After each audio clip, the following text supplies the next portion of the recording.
So there I was, Marcus Webb, 32 years old, holder of a bachelor's degree in mechanical engineering that I'd stopped mentioning at parties, currently employed as a maintenance technician on the Rusty Fortune.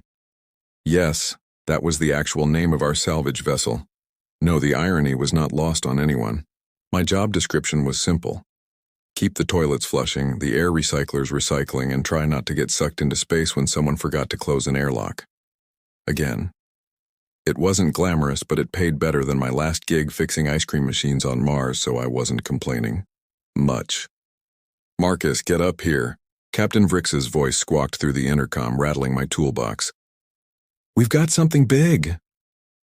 I sighed, put down my wrench, and climbed up from Deck C, where I'd been elbow-deep in a waste reclamation unit. Glamorous, I told you.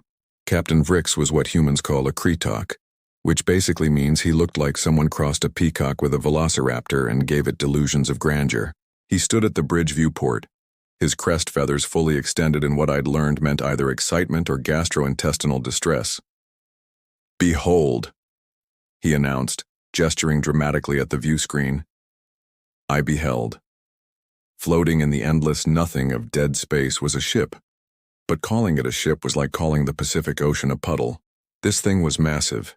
Easily 5 kilometers long, all smooth curves and geometric patterns that hurt to look at too long. It was the kind of ancient that made you feel like a mayfly.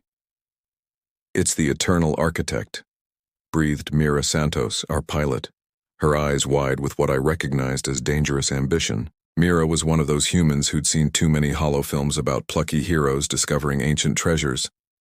She had the confidence of someone who'd never failed at anything important, mainly because she'd never tried anything important. The what now? I asked. Torgo, our engineer, rumbled from his station. Torgo was a gravnesh, which meant he looked like someone had carved a person out of a mountain and forgotten to add a neck. Forerunner vessel. 10,000 years old. Every government in the galaxy has tried to crack it open. All failed. So naturally we're going to try, I said. Naturally, Captain Vrix confirmed, his beak clicking with excitement. Think of the salvage value.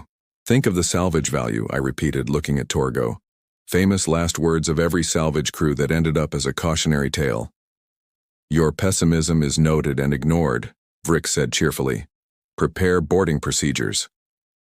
Boarding the Eternal Architect felt wrong in a way I couldn't quite articulate. The airlock accepted our docking tube without issue, which should have been our first warning. Things that have been floating in space for 10 millennia aren't supposed to have functional airlocks that roll out the welcome mat. The interior was pristine. Not dusty, not deteriorated, not covered in the cosmic equivalent of cobwebs. Just empty corridors lit by soft blue lights that activated as we walked through them, like the ship had been waiting for houseguests. This is deeply unsettling, I muttered. This is incredible, Mira countered, running her hand along the wall. The material felt like metal but warm, almost organic. We made our way to what Torgo's scanner identified as the central control room. It was circular, dominated by a massive crystalline column in the center that pulsed with faint inner light. Workstations ringed the room, their surfaces blank and waiting. Okay, standard procedure, Captain Vrix announced. Torgo, try interfacing with the system. Torgo approached a console and placed his massive hand on it. Nothing happened. He tried verbal commands in Galactic Standard, then in Old Gravnesh, then in Binary. The ship remained stubbornly unimpressed. Perhaps it requires biometric authentication, Mira suggested, already stepping forward. She pressed her palm to the console with the confidence of someone who expected the universe to cooperate. The console flashed red. A sound like a disappointed sigh echoed through the room. Access denied, a voice said from everywhere and nowhere. Species, Homo sapiens.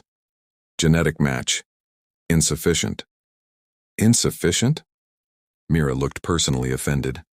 My family tree goes back to the original Mars colony. Let me try, Vrix said, shouldering forward. He placed his wing claw on the console with a flourish. Access denied. Species, Kretok, genetic match, laughably insufficient. Laughably? Vrix's crest flattened in indignation. One by one, the crew tried. Each rejection came with increasingly creative dismissals. When Lieutenant Grix, our weapons officer, tried his luck, the ship actually said "nice try" in a tone that suggested it was not, in fact, a nice try. "This is ridiculous," I said, leaning against a wall. "You've got a ship that's rejected every species in the galaxy for 1,000 years, and you think we're going to be different because why, exactly?" "Because we have determination," Mira said. "Because we have you," Torgo said, looking at me with his approximation of a smile, which on a Gravnesh looked more like continental drift. "Me? You haven't tried yet," Captain Vrix pointed out. "Protocol dictates all crew members submit to testing. Protocol can dictate whatever it wants. I fix toilets. I'm not the chosen one in anybody's story. Just try it, Marcus," Mira said with exasperation. "We need to rule out all possibilities." I sighed the sigh of maintenance workers throughout history who'd been asked to do something outside their job description. I walked up to the console and slapped my hand on it with all the enthusiasm of someone filing quarterly reports. The console turned green. Then the entire ship turned green. Then every screen lit up. Every system hummed to life, and the central crystalline column blazed with light so bright I had to shield my eyes. "Me?" "Access granted," the ship's voice announced, but different now, warmer, almost eager. "Welcome home, Inheritor. We've been waiting." The silence that followed could have been weaponized. "You have got to be kidding me," I said. "Okay, there's been a mistake," I said, pulling my hand back from the console like it had suddenly become radioactive. "Run the test again." "There is no mistake," the ship's voice replied, and now I could identify the accent. Pretentious British, the kind you hear in historical dramas about people who own summer homes and winter homes and autumn homes. "Your genetic profile matches the inheritor parameters. Welcome aboard the Eternal Architect, designation Marcus Webb. I am Protocol, the ship's administrative intelligence. How may I serve?" "You can start by explaining what the hell is happening," Captain Vrix demanded, his voice climbing 2 octaves. "I'm afraid you lack the authorization for that information," Protocol replied smoothly. "However, Inheritor Webb may grant you provisional access if he so chooses." All eyes turned to me. Mira's expression cycled through confusion, disbelief, and landing firmly on annoyed. I knew that look. It was the look of someone who'd been preparing their acceptance speech only to watch someone else walk up to claim the award. "This doesn't make any sense," she said. "Humans have only been in space for 300 years. This ship is 10,000 years old." "An excellent observation," Protocol said in a tone that suggested it was neither excellent nor particularly observant. "Shall I explain, Inheritor Webb?" "Sure," I said, because honestly, what else was I going to say? "And stop calling me Inheritor. Marcus is fine." "As you wish, Marcus. Please, everyone make yourselves comfortable. This may take a moment." Holographic displays materialized around the room, showing star charts, genetic diagrams, and historical timelines that made my head hurt. Protocol began its explanation with the enthusiasm of a professor who hadn't had students in 1,000 years. The Forerunners, the civilization that built this vessel, were genetic architects. They seeded numerous worlds with tailored genetic material, creating what they termed successor species. They designed these species to eventually develop the cognitive and social capabilities necessary to inherit their technology. "Wait," Torgo interrupted. "Are you saying humans are genetically engineered?" "Not entirely. The Forerunners merely introduced certain genetic markers into the existing hominid population of Earth, approximately 50,000 years ago. What you became afterward was largely your own doing. They were quite pleased with the results according to their final logs." "They were watching us?" I asked. "Observing, yes. They found your species particularly entertaining. The notes include phrases like delightfully unpredictable, and somehow both brilliant and catastrophically stupid. There's an entire database entry about your invention of deep-fried butter." I couldn't argue with that assessment. "But why would they choose humans?" Mira asked, and I could hear the subtext. Why not a better species? The Forerunners had specific criteria. They sought a species capable of abstract thinking, technological innovation, social cooperation despite innate tribalism, and most importantly, what they called productive chaos. According to their notes, you're the only species that met all parameters. Productive chaos, I repeated. Yes, the ability to create order from disorder, to innovate under pressure, to find solutions that are technically wrong, but functionally effective. They found it fascinating. There's a 70-page dissertation on human duct tape usage alone. Captain Vrix's crest was fully flattened now, which meant he was either angry or thinking very hard, probably both. So this human, this maintenance technician now has control of the most powerful ship in known space? Correct, Protocol confirmed cheerfully. Can I give control to someone else? I asked hopefully. You cannot. The ship's systems are biometrically locked to you specifically. However, you may designate crew roles and authorization levels as you see fit. I looked around at my crew. Torgo looked resigned, which was his default expression. Mira looked like she was calculating how to turn the situation to her advantage. Captain Vrix looked like he was watching his entire command structure crumble in real time. Well, I said finally, this is officially the weirdest Tuesday I've ever had. Protocol, it turned out, was the kind of AI that loved the sound of its own voice. Over the next hour, it info-dumped the entire history of the Forerunners with the enthusiasm of someone who'd been holding in 10,000 years of conversation. The Forerunners hadn't been noble. They hadn't ascended to a higher plane of existence or sacrificed themselves to save the galaxy. They'd basically gotten bored. Bored? I interrupted. They were an advanced civilization that built ships capable of reconstructing matter at the atomic level. And they got bored? Existentially bored, Protocol corrected. They'd solved every problem, answered every question, explored every mystery. They found existence tedious.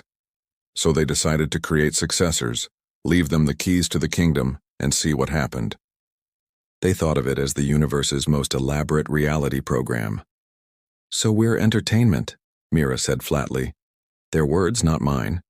Though I should mention they were quite optimistic about humanity's potential. The final log entry from the lead researcher includes the phrase, "Let's see what the clever little apes do with this." That's not comforting, I said. It wasn't meant to be. Now, shall we review the ship's capabilities?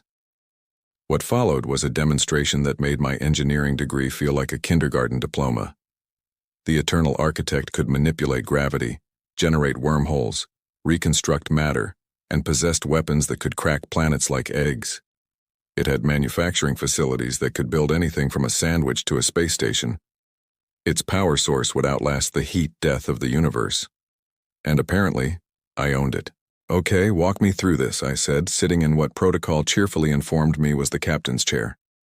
If I wanted to, say, move this ship, how would I do that? Simply interface with the navigation console and designate your desired coordinates. I touched the console. A holographic display materialized showing nearby star systems, complete with traffic patterns, hazard warnings, and what appeared to be restaurant reviews. Why are there restaurant reviews, I asked. The Forerunners were thorough in their observations. They particularly enjoyed Earth's Italian cuisine. There's a 3-star rating for a pizzeria in Naples that closed in 1987. I decided not to unpack that. Behind me, I heard Captain Vrix having a quiet, nervous breakdown. "This is my ship," he muttered. "I'm the captain. I've been captain for 12 years. "You're still captain of the Rusty Fortune," I pointed out. "The Rusty Fortune doesn't have planet-destroying weapons."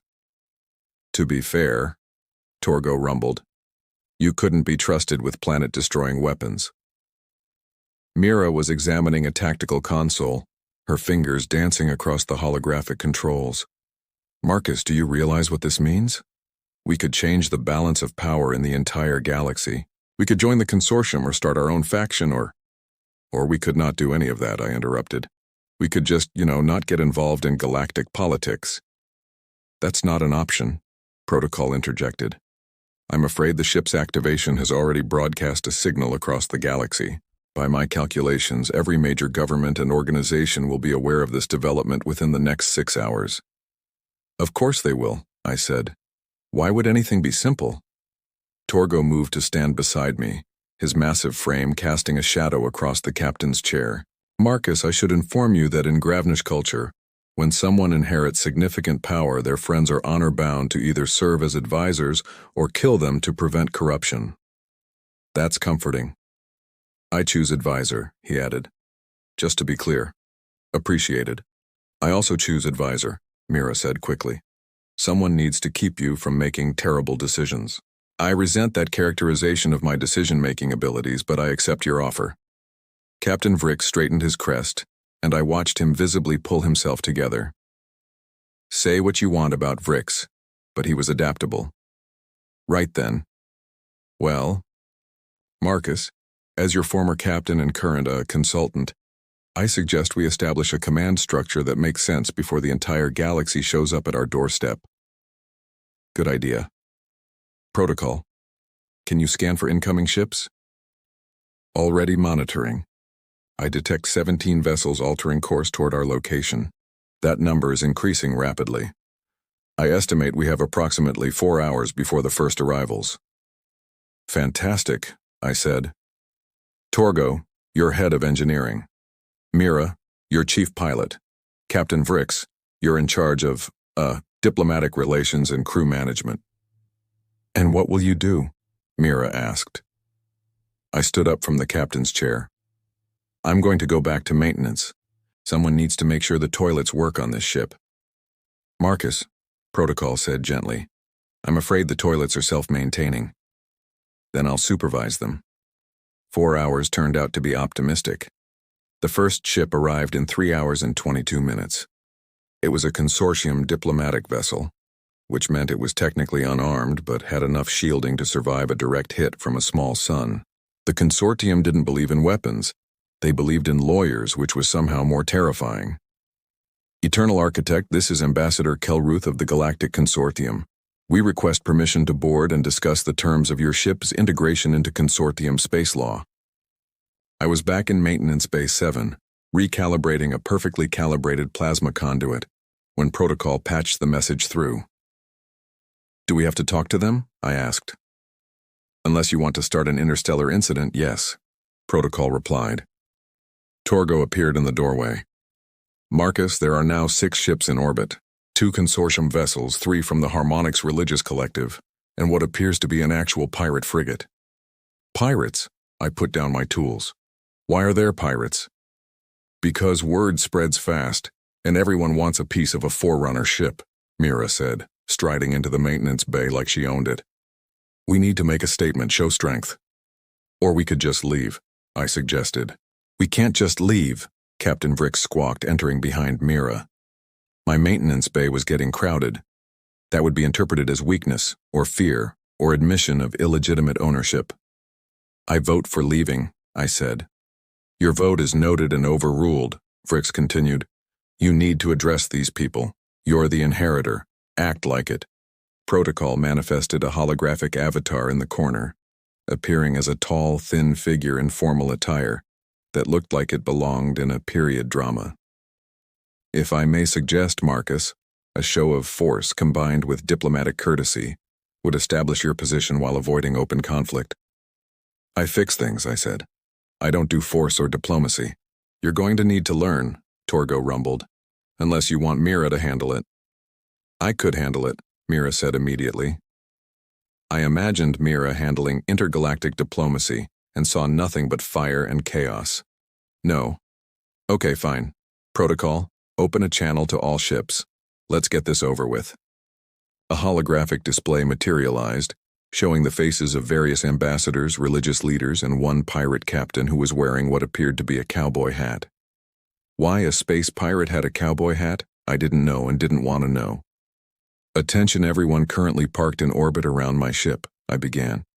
I'm Marcus Webb, and yes, I've been recognized as the inheritor of the Eternal Architect. No, I'm not interested in joining your government, your religion, or your pirate crew. Yes, even if the dental benefits are good. The pirate captain looked disappointed. This ship is not for sale, lease, or timeshare. It's not a weapon, a tool, or a symbol. It's just a ship that happens to be really old and really big. I suggest everyone go back to whatever they were doing before and leave us alone. Ambassador Kelruth's face, which looked like someone had stretched a frog over a skull, rippled with what might have been amusement. I'm afraid it's not that simple, Inheritor Webb. The existence of a functional Forerunner vessel represents a significant shift in the balance of power. The consortium cannot simply ignore. That's when the shooting started. The pirates, apparently tired of talking, opened fire on one of the consortium ships. The consortium ship's shields flared. The Harmonics vessels began broadcasting religious chants at a frequency that made my teeth hurt. And 2 more ships just dropped out of hyperspace. These ones flying military colors I didn't recognize. Protocol, I said with forced calm. What's happening? It appears your diplomatic approach needs refinement. Several factions have decided to resolve the question of ownership through combat. Should I activate defensive systems? Something exploded off our starboard side. Through the maintenance bay's window, I watched debris scatter across space. Yes. Activate defensive systems. Excellent. Please specify desired outcome. Disable, destroy, or humiliate. What? The Forerunners programmed several response options. Humiliate is quite popular. It involves targeted gravity manipulation that causes enemy crews to experience sudden and dramatic gastrointestinal distress. Just stop them from shooting at us. The Eternal Architect came alive. I felt more than heard the hum of ancient systems engaging. Outside, geometric patterns of blue light materialized around the ship, forming shields that looked more like art than defense. Then, with casual ease that was almost insulting, the ship deployed what Protocol called kinetic dampeners. Every weapon fired at us simply stopped in space, hanging motionless like someone had hit the pause button on reality. Missiles, plasma bolts, even the Harmonics sonic weapons, all frozen in place. Would you like me to return the munitions to sender? Protocol asked. It's considered polite in some cultures. No, just make them go away, redirecting projectiles to safe distance. May I suggest demonstrating the ship's main weapon to discourage future attacks? A single shot into an uninhabited asteroid would... Absolutely not. Torgo put a hand on my shoulder. Marcus, you need to show them you're not defenseless. Right now they see you as a prize to be taken. Make them see you as a threat to be avoided. I hated that he was right. Protocol, find the closest uninhabited object of significant size. There's a dwarf planet approximately 2 million kilometers away, completely barren, no resource value. Can we, tap it? Give it a little push? I can adjust a focused graviton beam to shift its orbit by several degrees. Would that be satisfactory? Do it. The ship moved without seeming to move, space itself bending around us until we had a clear line to the dwarf planet. Through the view screen, I watched as a beam of crystalline blue light, barely visible, lanced out from the Eternal Architect. The dwarf planet moved, not exploded, not shattered, just moved, its entire orbit shifting like someone had nudged a billiard ball. The shooting stopped immediately. Attention all vessels, I said into the still open channel. That was me being gentle. Leave now, or find out what I can do when I'm not. They left. Even the pirate captain tipped his ridiculous hat before jumping to hyperspace. I slumped against a bulkhead. I hate everything about this situation. You handled that well, Mira said, and she sounded like she meant it. I threatened to destroy several ships full of people. Yes, but you did it without actually hurting anyone. That's character growth. I've been the inheritor for 4 hours. Fast learner, Torgo rumbled with approval. 3 days later I was back in Maintenance Bay 7, this time actually fixing something. One of the Rusty Fortune's crew had managed to break a waste recycler on the Eternal Architect, which should have been impossible, but humanity finds a way. Protocol manifested beside me. Marcus, I've been reviewing the Forerunner archives and found something you should see. Is it going to ruin my day? That depends on your perspective. He pulled up a holographic display showing what looked like a video log. The figure in the recording was humanoid but wrong in subtle ways. Proportions slightly off, eyes too large, movements too fluid. A Forerunner.